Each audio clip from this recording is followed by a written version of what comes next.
Welcome back to Neuroconvergent Leadership, where we talk about effective communication and leadership in a neurodiverse world. How do you effectively manage teams with a very diverse makeup? Nick Jain, who's the CEO of IdeaScale, is going to talk about just that. He's a truly impressive individual who is equally comfortable talking to mathematicians and HR professionals. Let's find out how. Welcome, Nick. Hey, thank you so much for having me, Jeremy. Really excited to be here today. Yeah, we're excited to have you. Can you tell us a little bit more about what you do and what your company does? IdeaScale? Mm-hmm. So, yeah, I'm the CEO of IdeaScale. We are the largest innovation software company in the world, been around about 15 years. And our software helps large organizations ideate and create new ideas and figure out which ideas are good versus bad. Our customers include both private sector organizations like Pfizer and Comcast, public sector organizations like the TSA and the US Post Office, plus tons of nonprofits as well. As for me personally, I've been here for a couple of years, started my career in finance, but was trained as a mathematician and physicist. So you've got math, science, business, finance, all in your background. Yes, I guess so. That's pretty impressive. How big is IdeaScale? So today we are about 95 employees spread across 7 or 8 countries. Oh, great. And as the CEO, you're managing all of the departments, essentially, or managing the managers. So you have people who are hardcore technical people, but you must also have HR people and business and finance. What are some of the differences you find in managing people in those different departments? I'd say 3 things. Firstly, look, there's selection bias. The type of person who ends up in a machine learning engineering role has a different, on average, certainly not true every case, but has on average a different personality type than someone who ends up, let's say, in HR or in finance. Number 2, setting aside personality types, their skills fundamentally differ, right? Machine learning engineers, hopefully, are really good at math, right? You can trust them, and that's if they're not, there's a bigger problem. And that may not be true, and that's probably true in finance as well, but may not be true as much in like the product team or the HR team. And then conversely, the empathic response of understanding how to communicate effectively may be less prevalent in certain other departments. So that's number 2, is skills. A differential. And number 3, motivations. What gets people setting aside, it may be the exact same type of person, but the person who's ended up on the engineering team or the product team or the HR team, different things get them up in the morning. And you have to be very cognizant of that in working with them and communicating with them and managing them. Because obviously you want to meet somebody where they are and communicate and motivate them based on what motivates them. Whether that be building cool stuff, whether that be money, whether that be human emotion. You have to meet people where they are. How do you find that out? How do you find what motivates someone? So the easy answer is ask them. But turns out people often either lie or just they may themselves not appreciate it. Very few people are like, not aware enough, but like able to communicate very succinctly what gets them up in the morning. It's like, the alarm, right? So I think there's a few ways. Number 1, the analytical way is there are like personality tests and other kind of evaluative instruments that are they can help you analytically figure things out. And we don't do that at IdeaScale, but at one of the prior organizations I ran where I was running HR, I did make that a core part of the hiring process, that we would try and run personality tests, not as an evaluative tool, but rather as a way to figure out, okay, how can we keep this person motivated and excited and a great part of our team. So that's number 1, do some sort of evaluative tool, and there are some good tools out there for that. Number 2 is working with them over time. If you are as a manager self-aware and a good communicator, you're listening to the other person, observing and modifying your behavior, right? I've certainly over time learned more about my wife, for example, and have changed how I would interact with her than what I did at the start of the relationship, and that's what's led to at least an existing marriage, right? It does not end in divorce as of yet. And then the third is The third is the stupid way. Ask them. I personally find that the least effective way because of what's called a revealed preference versus stated preference, which often differs. And revealed preferences are really what motivate people, like how they actually behave in the wild, rather than what they say, how they say they'll behave. That's very interesting. So one thing I heard you say is actually just paying attention is a great way to learn. But it is interesting. I've been on teams where we talked about how to motivate people, and if you ask them, their answer was always more money. But the studies show that getting more money makes them a little bit happier, but giving something that has the equivalent value gets them so much more excited. It's pretty interesting that they don't always know what they actually... That's the classic birthday gift, right? Do you give somebody $20 as a birthday gift, or buy them $20 of something as a birthday gift, whether that be candy or a toy or a book, right? Yeah. My wife likes physical books, and she'd much rather prefer me spend $20 to get her a book than give her $20. Yep, shows some Which violates thought. economic theory, by the way, because in theory, money should be the best because it gives person what they want, plus the choice to get the freedom, and that freedom to buy something else with that cash, and that freedom theoretically should have economic value. So human beings are certainly not rational machines the way economists would have us be. Not the way they want us to be, no. With your background in science and then finance, how did you develop the kind of empathic listening that you've talked about and the other soft skills? Painfully and over time is the honest answer, right? Coming into the workforce, coming from a science background, and coming from from a science background, both professionally and academically, it meant I was just used to, let's focus on what the data says, let's figure out an experiment, let's figure out the right answer, and there's no ego involved, right? And science, well-run science departments, which I had the pleasure of working at, like, there's less ego about, the truth doesn't care about your feelings, as one of my bosses used to say, right? You can't, sort of like fabricating the data is what it is.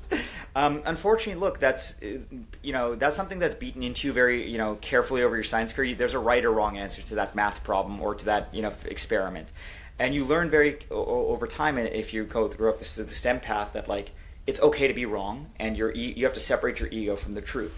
I think people who haven't gone through that brutal training often haven't had that beaten into them, or and so the way I've learned about that is very carefully and painfully by making all the mistakes over my career, right? Once, one of my bosses asked me what I thought about him, and I gave an honest assessment of like, here's what I think you're good at, here's what I think you're bad at, here's where I think, and he's like, dude, I just wanted you to know, like, hey, I've enjoyed working with you for the past 3 months, right? So that was a very valuable feedback. It sticks to me sitting in a bar with my, boss, and have given him a very scientific, honest, like, pros and cons evaluation, and him telling me, dude, you gave the dumbest answer possible. Just tell me you have enjoyed working with me for 3 months. I did not need a self-evaluation or review here. That's funny. So yeah, that's number one, like actually just learning through experience. Number two is actually realizing that this is, a relative weakness of mine, and actually studying. So the good thing at almost anything in life, is that you can practice and get better at it through effort. Whether that be reading books, taking training programs, being more cognizant in conversations, almost anything in life you can get better at. Maybe you may not be world class, but you can certainly improve your skill set. And I've invested significant amounts of my time over life investing in the areas, including communication areas, where I know I am less either innately good or less practically good because I've invested less effort in those skills over time. I've done some talks at universities for engineering departments, and they seem like they're at least starting to talk to the students about the human skills, but even now they're still just scratching the surface. So people coming into the workforce have not been trained to interact with people in other departments and other humans. Yeah, in all fairness to engineering departments or science departments, I don't think the people there are less capable of interacting with people. Unfortunately, they've been, we have been trained that the answer matters more than the ego. And unfortunately, most people have not had that trained or beaten into them over the course of their careers. So that's where I think the conflict arises, that you have a bunch of people who believe truth with the capital T is the only thing that matters, and other people who may not have been taught that or may not believe that, which is okay, by the way, right? Human beings are not analytical machines. Evolution or God did not design us to be that. A phrase that I've heard used very often is that you can't get to the logic of a problem until you've dealt with the emotion when people are having a conflict. And that always kind of rubbed me the wrong way. I'm like, yeah, but you can't get to the logic through emotion either. Like, it doesn't matter what you think. The answer is the answer. So I have a funny quote on that. There's this guy, Ben Shapiro, who's a talking conservative head. He says facts don't care about your feelings. A former boss of mine who ran in the same circles had to flip that around and said, feelings don't care about facts. That's a great way to say it. That was such an insightful comment. Yep. So both are very true. It's just, you have to lean into both sides of it. Mm-hmm. I love it. One thing you talked about is explaining very complex ideas in a way that is understandable by the most people. Can you tell me a little bit more about that and what the struggles are and what you can do to make it easier? Sure. So almost everyone, on the receiving end of information has areas where they are really good at and areas where they're really bad at. And when communicating something to someone, the first and most important thing is understand where they're starting from. If you have a PhD in physics, I can start with assuming you know Maxwell's equations, or you learn them at some point, and I can just start with that base level of knowledge. You may not have expertise in a particle. You may be a quantum physicist, may not have experience in electromagnetic physics, and that's okay. But I can meet you backwards. But that's step number one, right? Understanding where the other person has a base level of knowledge or common ground that you can build on rather than build like 8 levels above them. Number two is ask them along the way if they're understanding, and not just listen to what they verbally say, but look at what their body language says. Are they confused? Are they like checked out of the conversation? Because someone maybe is nodding their head and saying yes, and they have no clue what's going on, because it's really embarrassing in many contexts for people to not admit that, hey, I'm lost. I have no idea what like machine learning is. I'm not going to pretend not, because theoretically I should know. And then the third is ask questions to, it's a classic one, ask questions to make sure they understand ask them, for lack of a better word, Socratic questions. Can you play that back to me? I'm not sure I explained that clearly.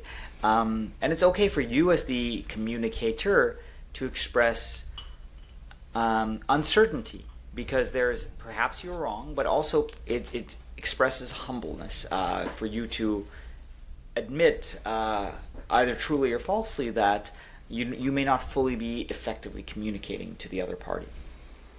I like that. I like putting the kind of blame, for lack of a better word, on yourself rather than on the listener. Mm-hmm. And I think it's everyone's responsibility.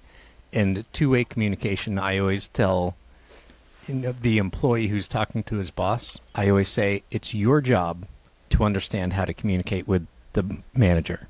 And I always tell the manager, it's your job to know how to understand. And if both people take 100% responsibility, then you'll at least get closer. Mm-hmm. How often do you use things like metaphors when you're trying to explain something complex? Constantly, and it's actually funny. When I was applying to business school, I looked at their application rubric after I got in, and that was actually one of the things they assessed people for the ability to communicate in metaphors, which I thought was such a funny thing to like admit somebody into business school for. So at the time I thought it was a stupid metric. Like, why shouldn't I just be good at business, whatever that means?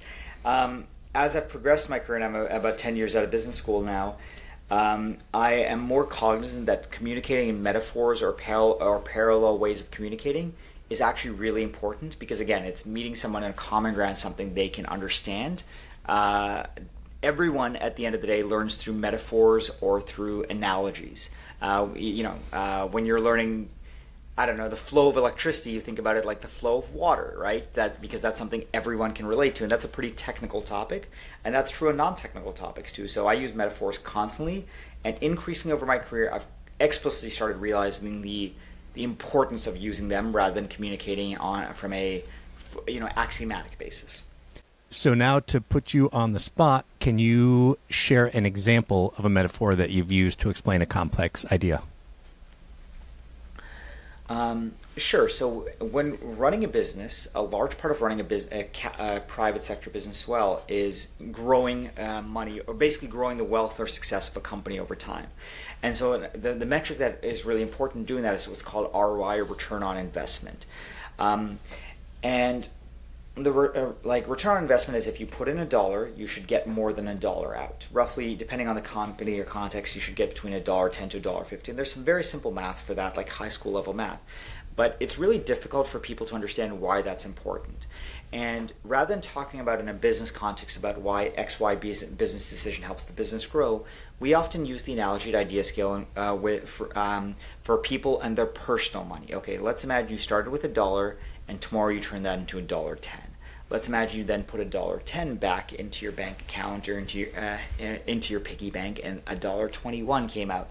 And that's something that people can really understand, because I think folks have a lot of trouble understanding that at a hypothetical big business decision where they're making $1 million investment in, let's say, a piece of technology or hiring somebody else. But they have a lot more ability to understand that at a personal, okay, you're getting interest in your bank account, and isn't it good that interest compounds over time? And that, helps bridge the difference between these complex, large business decisions and the practical implications for them as an individual. In fact, one of my employees, when he learned this concept, is like he has started applying this in his personal life. Rather than spending money on, let's say, a stupid dinner, or instead of buying groceries, he's like, oh, if I just take that money that I was spent, the $100 I would have spent on dinner with my fiance, instead invest that in groceries, it allows me to buy a bigger truck later on. Isn't that cool? Because he really cares about trucks and he doesn't care that much about dining out, so it's allowed him to make more effective decisions in his life. It's really interesting that one of the important things there is changing the scale to something that is understandable. I worked at Pratt & Whitney when I was just getting out of college, and parts would travel up to 8 miles, and sometimes they would get lost, and I would have to go and track down the parts. And these parts were incredibly valuable, but to the machinist, it was just a part that got there, and then it moved on, and they didn't really care too much about it. And what they started doing was putting up pictures of this ring is the equivalent of a Mercedes sports car. Wow. And all of a sudden it was something that they got, because to them it was just a big expensive ring, like whatever. But holy cow, this is a car that I would love to have. Okay, I'm going to be a lot more careful now. It's amazing how once you make it to something they can relate to, and sometimes the scale of it is what makes that possible. Mm-hmm. One thing that we talk about on the show very often are when engineers become managers and the soft skills they need to learn. But the flip side of that is when someone is a manager or starting a company and then needs to hire engineers and they don't come from that background, the challenges are the same, just from different perspective. Have you got any examples within your company of people who are either technical people who've gotten promoted or non-technical people who are managing the technical people? Sure, I'll give 2 examples, but I want to give one kind of theoretical one theoretical best practice that a lot of well-run companies do. So in some companies, the only way for you to get promoted as an engineer or technical person is to move into management. And that's often a bad idea. Over time, well-run organizations have realized that's bad, because you're forcing your best engineer to go become a manager, and that's what he or she may not actually be exceptional at. So some well-run companies, and IBM I think is a really good example. They've allowed people to have C levels of compensation and responsibility, but be a technical individual contributor your entire career. And that's phenomenal, where you can be making a lot of money and doing really cool stuff and have a lot of influence, but not need to deal with managing teams of large people. Google does this, Microsoft does this. A lot of well-run scientific organizations or STEM organizations have started to do this over time. Other organizations force engineers or scientists to become managers, and that sometimes that works, sometimes that doesn't. I used to work at a consulting firm, and they were instead of rounding out your weaknesses, let's make your spikes spikier and make you really good at it and take advantage of them.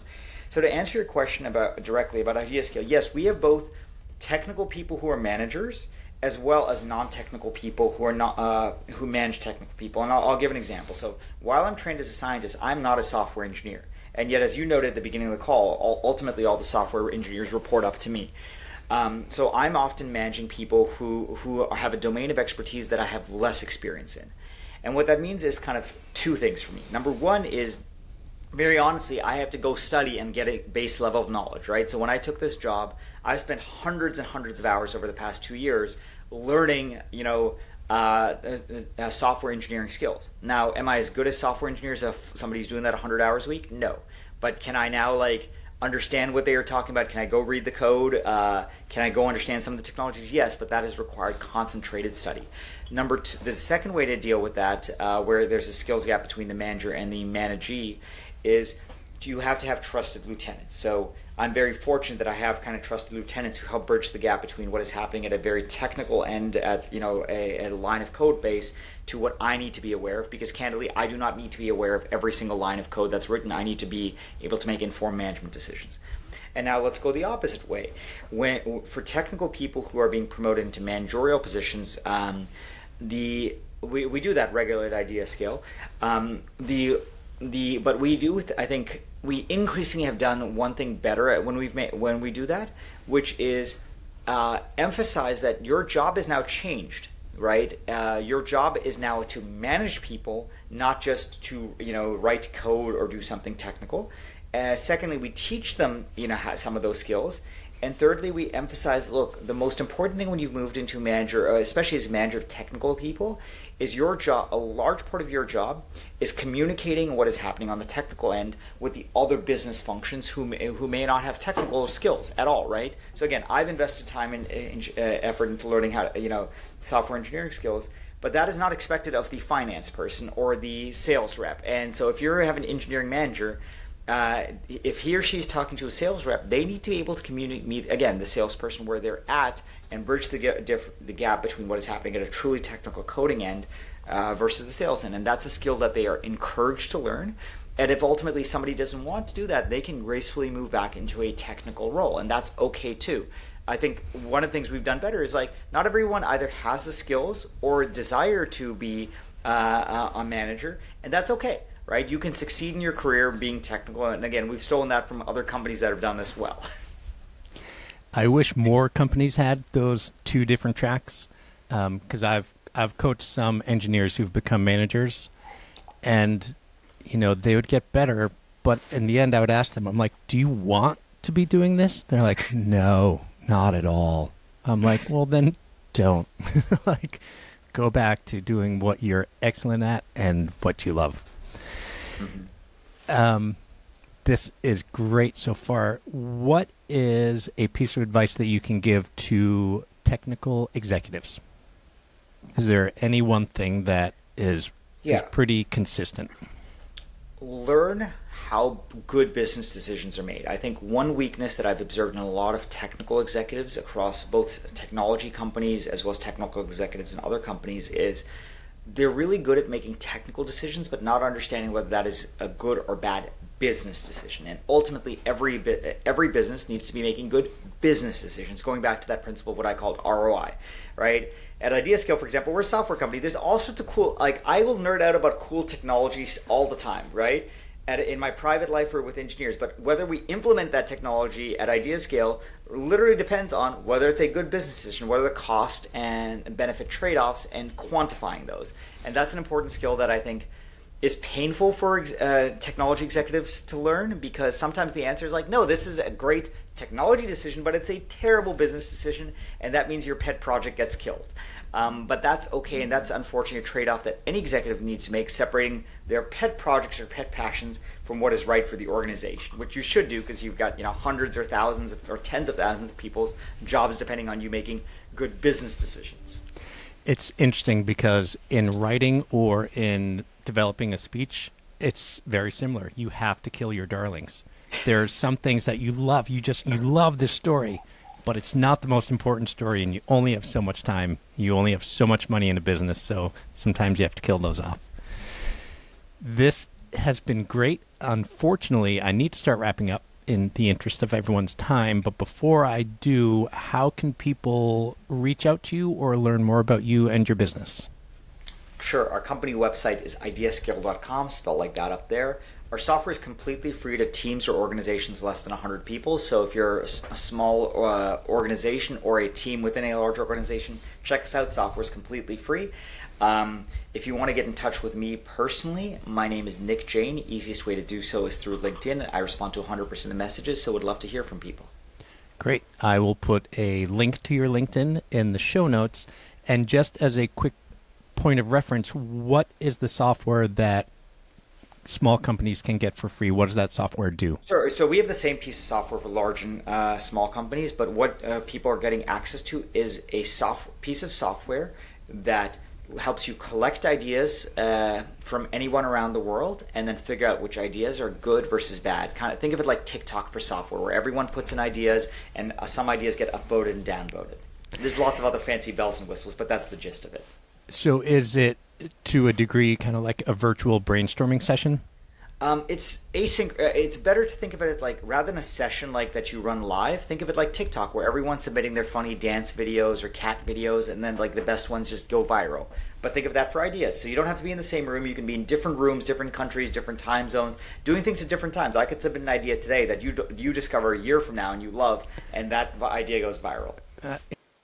Or you could hate it and it goes, drops to the bottom of the pile. Yeah. So TikTok for business ideas. I love it. All right. Can you share with everyone what is a place you've traveled to and loved and a place you've not yet been but would like to go? Sure. Traveled to and loved was England. I was there last December. I loved the pub culture of like this, warm, feel-good food with a beer.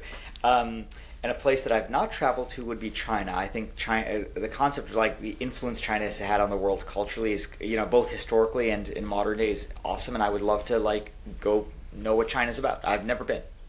I've never been either, and I don't have all that much desire to go, but I'm glad that you do.